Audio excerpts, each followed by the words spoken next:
SAARC, the South Asian Association for Regional Cooperation.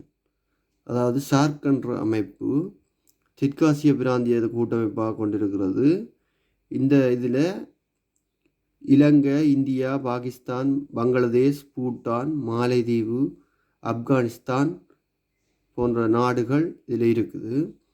அதே மாதிரி நஃப்தான்றது north America free trade agreement. அதாவது north American free trade அக்ரிமெண்ட்டில் Mexico, Canada, USA மூணும் சேர்ந்துருக்கு. அடுத்தது EU, யூரோப்பிய யூனியன், ஐரோப்பா கண்டத்தில் இருக்கிற கூட நாடுகள். இதில் 27 நாடுகள் இருக்குது யூரோப்பிய யூனியனில். இது யூரோன்ற நாணயத்தையும் கொண்டிருக்குது. அதேமாரி IPCC என்றால் த inter governmental panel on climate change. அதாவது காலநிலை மாற்றத்துக்கான இந்த அரசாங்கங்களுக்கு இடையிலான குழுக்கள் அடிப்படை கொண்டது. இது குளோபல் வார்மிங்கை தடுக்கிறதுக்கான முயற்சிகள் தொடர்பாகவும் இதில் குறிப்பிடப்படுது.